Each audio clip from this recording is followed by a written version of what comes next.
So yun mga ka-flex, no. So ito yung sa ano, gulong dun sa likod, no. Ito yung nabasag. Yan.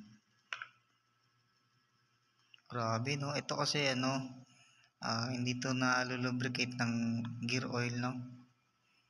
So pag nababasa to kay nababaha, so nasisira to, no. Yan. Kasama to. Ito naman yung sa ano daw, pamigil sa gear oil. Parang di lumabas yung gear oil, no. Oil seal. Yan. So ito muna tayo, no. Itong size ng bearing na to is ano daw to eh. Ang sabi doon special bearing. Kasi sa gulong to. So ang size niyan ito. Yan, ONSCO ba ito? Rolling ahead. Advanced Japanese Technology. So 60 by 22 2RS siya. So yan lang naman.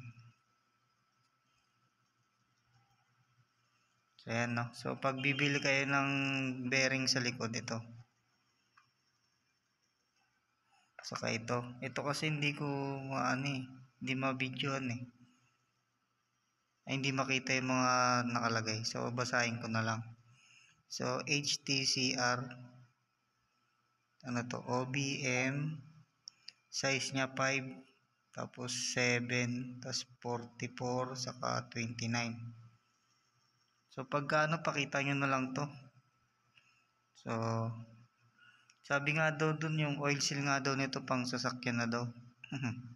Yun sabi sa akin. Yan. Basag, no? Yan. Ito yun, no? Yan. 6022 RSB. Yan. Tapos na to. Yan. Tapos ito naman yung sa loob ng gear oil, no? Itong malaki. Kasi magkasama lang daw yan. Kaya nadali din. Yan.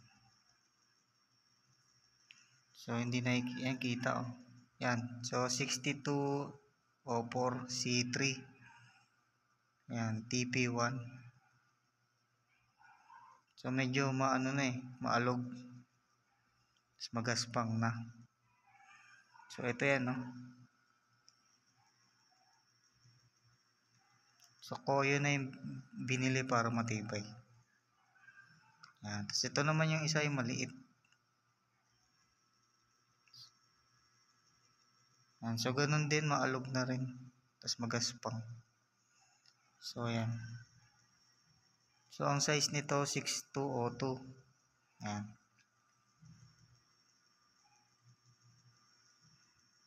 So yan lang. So yan lang naman mga ka-flex, no.